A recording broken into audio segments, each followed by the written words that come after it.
My name is Ridley, and welcome to my kitchen. This is my kitchen, how I found it. We are going to be continuing our journey into Israel Palestine today, and we're taking a look at a really famous type of sandwich street food from there called sabich. And I'm going to try my best to pronounce everything along the way, so please forgive me, but I've tried to look these up and will do my best.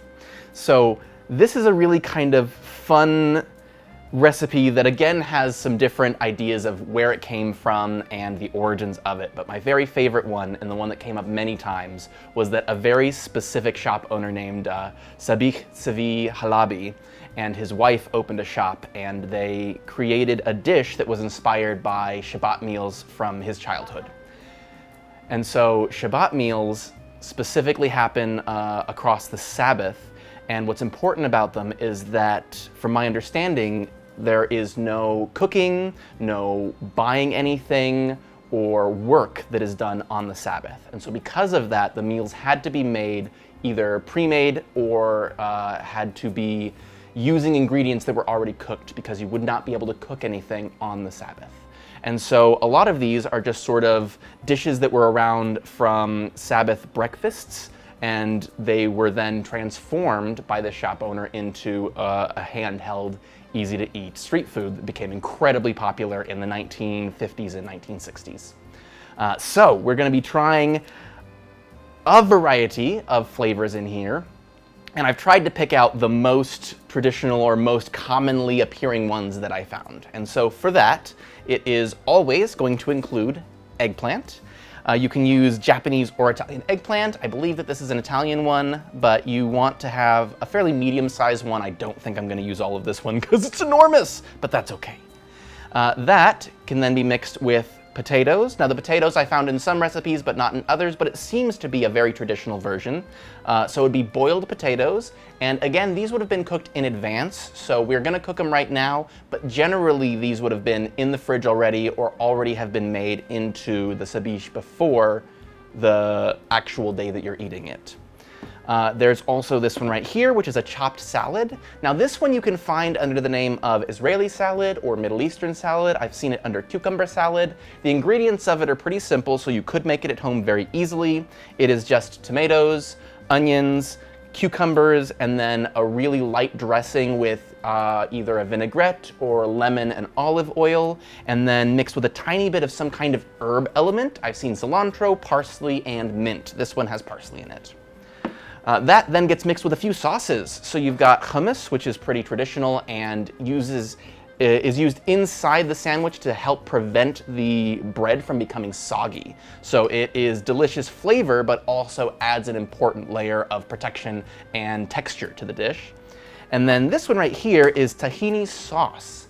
So this one you have to be specific, because tahini by itself is going to be just the sesame seed paste, and it can have a little bit of bitterness to it, whereas tahini sauce, this one is garlicky, it's got a little bit of lemon, and then it's also been diluted a little bit so it's not as thick, so we'll be able to sort of drizzle this into the sabich as we go. And then we've got hard-boiled eggs that we're going to slice up, and those will go straight in as well, alongside this one, which seems to have, some people really love it and some people don't as much. It's called amba, and it's a pickled mango sauce. So this one will add kind of a tanginess to it, but you can also use hot sauce, as it said, and you can also use potentially harissa paste if you want a little bit of spice to it as well.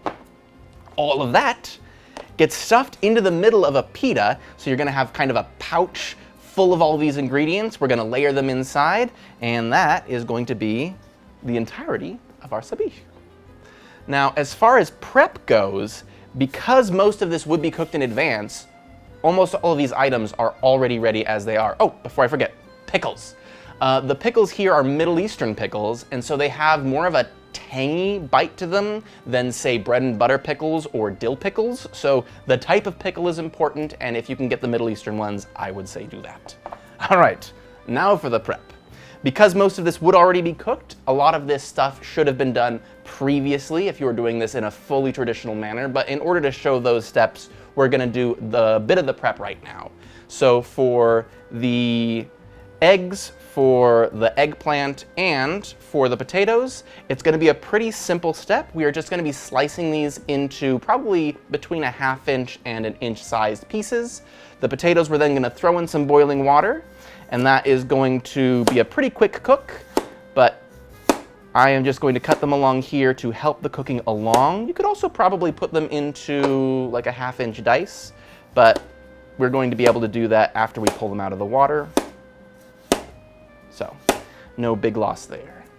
That is the full prep on our potatoes.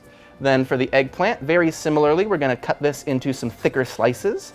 I'm going to go at a bit of a bias here just to get some nice larger slices.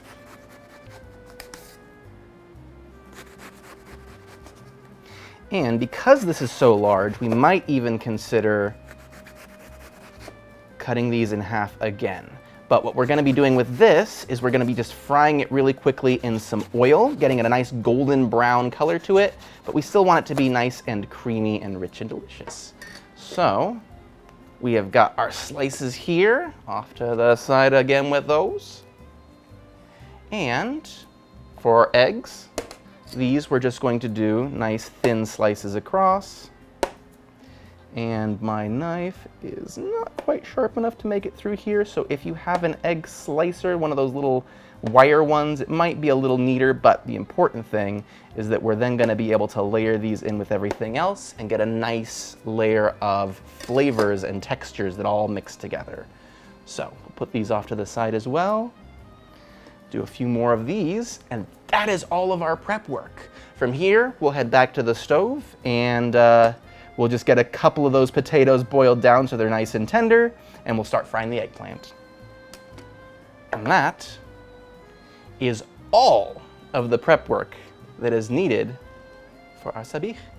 So I will see you in just a second. We're going to switch back to the stove, do our small amount of cooking, and then assemble some sandwiches. All right.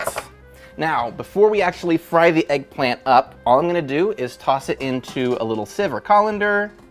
I'm going to sprinkle a little bit of salt over here and then let that sit over the sink because it's going to drain a little bit. And from my understanding, this is actually going to help the eggplant from absorbing oil when we're actually doing the shallow fry. And so you don't want a super, super oily eggplant from it. So we're going to just put this here. I'm going to add a little salt, try and toss it together, and then let it drain for a few minutes while we're getting the rest of everything prepped. So, eggplant, little bit of salt, a little more, and then we will just let that sit for a few minutes. In the meantime, we're going to add the oil into here. And so you don't want a ton of oil, but you just want enough to coat the bottom because you're shallow frying, not deep frying the eggplant. You want to use a high smoke point oil. In this case, I'm using canola oil, but you could use avocado, rapeseed, really anything that has a fairly neutral flavor and isn't going to get too smoky because you do want to have a higher temperature to get that golden brown to them. And then with the water here, I've just got a little bit of salted water in the pot. We're going to get that boiling, and then we'll add the potatoes into there for maybe 15 or 20 minutes. And then while those are boiling, we'll be able to work on the eggplants after they've drained a little bit. So we're going to give them a couple of minutes there so that the salt can impregnate and then also come out, pulling out some of that moisture, and then we'll be able to move straight into frying. All right, our water has just come to a nice rolling boil, so we're going to toss our potatoes in here, and I should probably turn that down just a touch because it's a violent boil.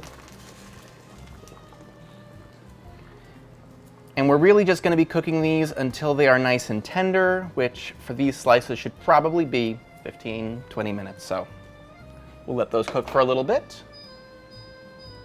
We'll check on them in 15 minutes, and if they're still a little hard, give them a few more. Potatoes are good. Just poke them with a fork. Really tender, should go in very nicely, but you don't want them to be mush. So this was at 15 minutes. They were ready to go. Gonna go ahead and turn off the heat and just drain these right out. And then we'll set them aside so that they can start cooling while we move on to the eggplant. This has been draining in here for about 15, maybe 20 minutes now. We're gonna pat those dry, and then we'll be ready to move on to the frying. So give me a quick second to put these over here. And then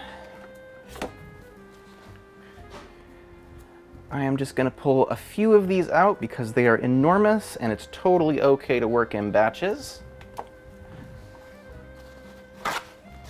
We want to make sure we pat these dry because water and moisture is the enemy of browning when it comes to frying anything. So we want to make sure that they're not going to be super wet on the outside. And I guess while that's going, we can get started on heating up our oil, which is just going to take a couple of minutes to heat up.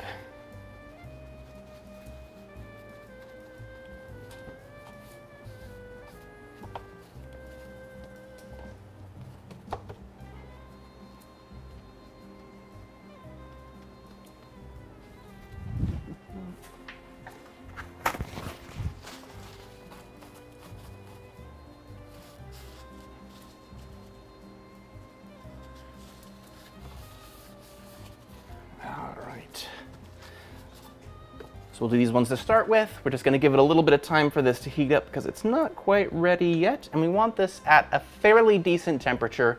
That's again why we're using a higher smoke point oil. All right, the oil has started to shimmer, so it should be good for us to start. We have our dried eggplant slices. We're doing in batches, so this first one's going to have these 3, and we'll play it by ear. So make sure when laying anything in hot oil that you lay it away from you. If there is any splash, you do not want it coming back at your face.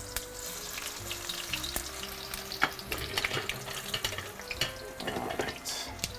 And we will just situate these throughout the pan. There we go. And then we're going to let these fry for, I'm not entirely sure, really it's until they are golden brown. But we are going to do one flip at least throughout the process to make sure that both sides are nice and golden. So keep an eye on them, and then I'm going to be checking a little bit along the way. And we're just looking for that nice golden brown frying on both sides. If the oil starts to get too hot, it says that you can turn it down a little bit if it starts to smoke. I'm using a pretty high smoke point oil, so I'm going to try and be paying more attention and just letting it not burn on either side. So that's what I'm looking for most in mine. And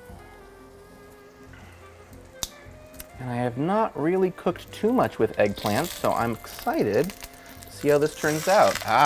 So that browned very quickly. This might only be about a 5-minute frying process.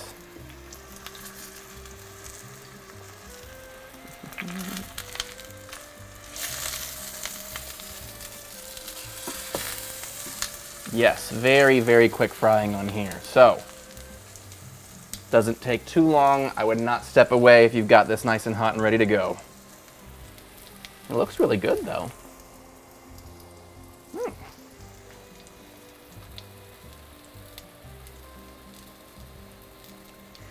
And then once the first batch is done, I'm just going to put them over on a plate to rest, and then we'll move on with the second one. In the meantime, I can start patting those dry.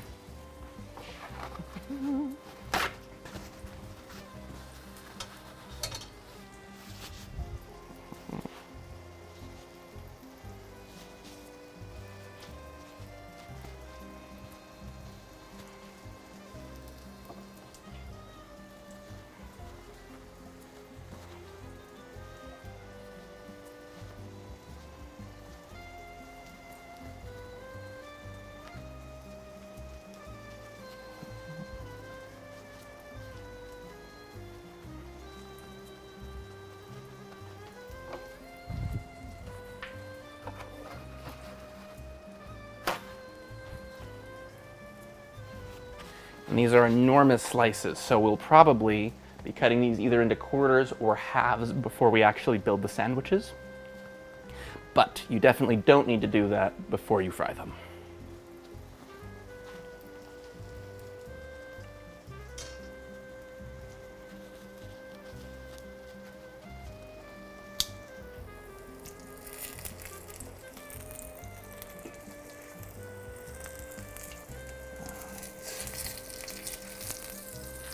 Okay, so first one's good here.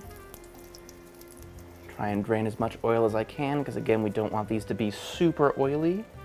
I imagine you can also probably put paper towel over here and set them onto that so that they drain a little bit after they're off. But because these are not uniform thickness, they're cooking at a little bit different times.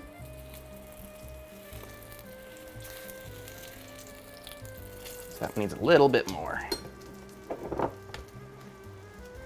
But we will just do this through the entire batch of eggplant. And at that point, we have done all the cooking for this meal. So we'll see you in a bit.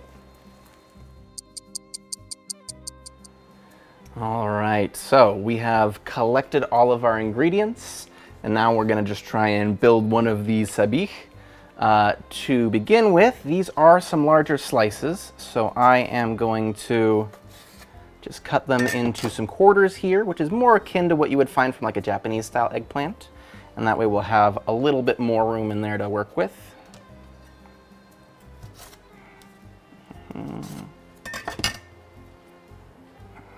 Now, in theory, we should be able to take our pita, and then what we're going to try and do is separate the layers so that we have a little pouch that we can then fill all of the ingredients into. So I'm going to cut a piece off here.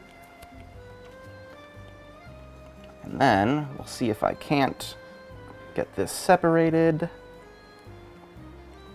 And you want to try and not tear it so that you have a nice complete pouch to put all the ingredients in. It actually is separating nicely, so it wasn't too difficult. All right, now, so we've got our little pouch here. We are going to grab the hummus first.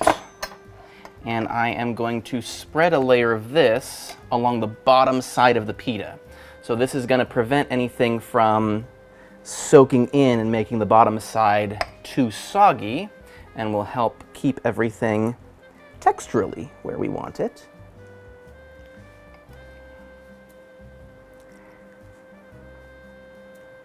So I'm going to try and get a nice full layer over everything in here.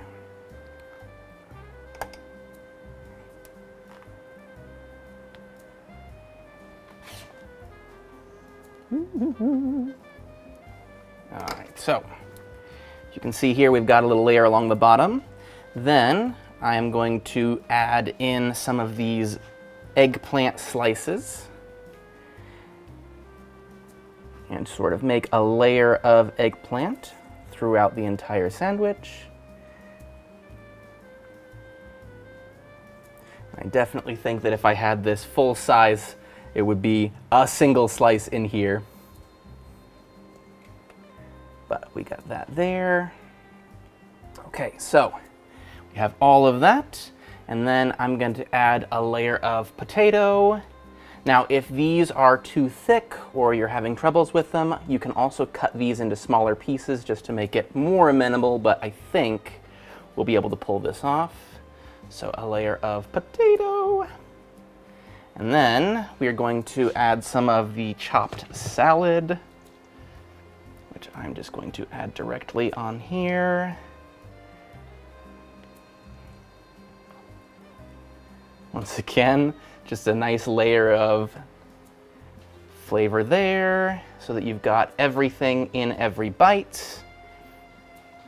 Then I'm going to do the same with the egg. So try to get a full layer throughout. This is going to be a hefty sandwich, my goodness. All right, all the way back there. Some over here. And I also imagine, again, if the slices are being difficult, you could probably dice those and have it work fairly well.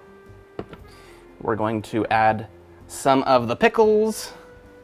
Once again, just trying to get a decent amount of coverage everywhere in the sandwich. Oh my gosh, it's so big.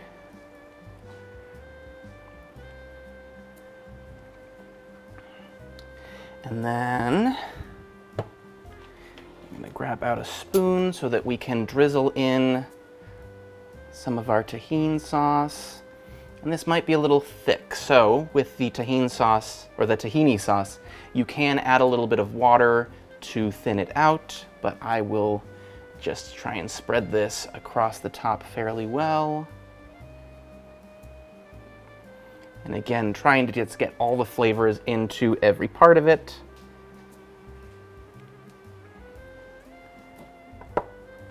And then last but not least, we have our amba, so that pickled mango. And at this point, instead of the amba, you would use the hot sauce or the harissa paste if you wanted to do an alternative. But we're gonna try with the amba. I'll probably just spread this along the upper side of the pita.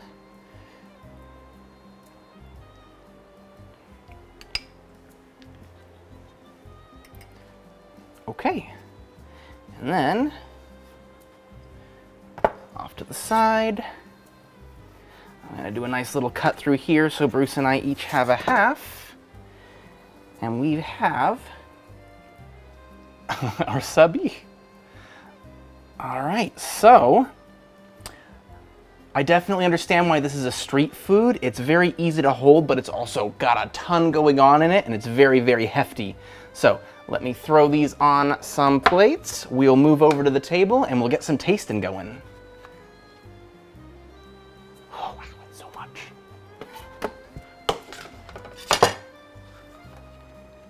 All right, see you in a second. All right. Sabich time. Sabich time. So, this is just so many layers of sandwich. Well, it certainly looks delicious. Let's give it a shot.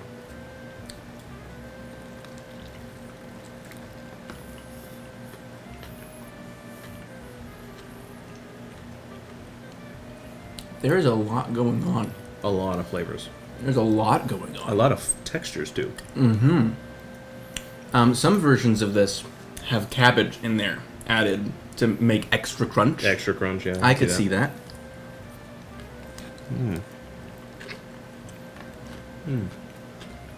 There's so many things going on, but none of them have problems with each other.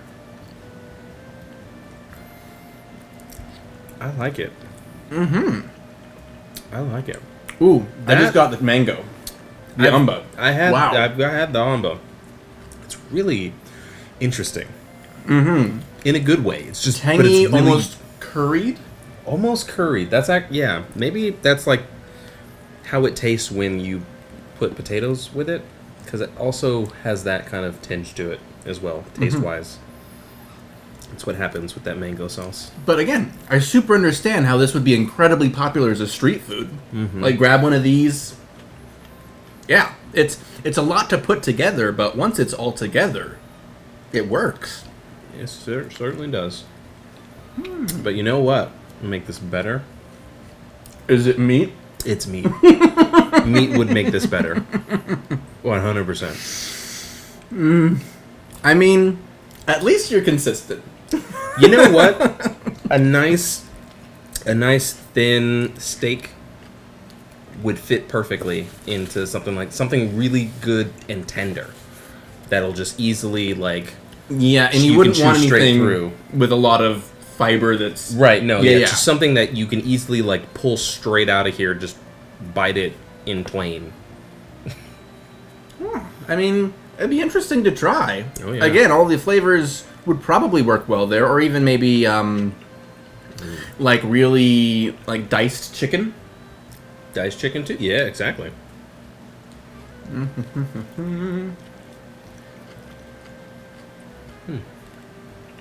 The eggplant is really creamy, and I think that's the bulk in there, and it sort of melds with the starchiness of the potatoes, which adds, again, another texture. You know, I thought that the potatoes would be too thick. It turns out I was wrong. You can't even... Yeah, you just bite right through them. It's Again, you don't perfect. want anything, I think, that is stringy or hard to get through in this, because it needs to all come together really easily. And easily just bite it out so you don't have a mess. of you just like biting into something and then pulling it out of the sandwich. And then you get a bit of the pickle, the tanginess. Yeah, that was like my first bite was a lot of that.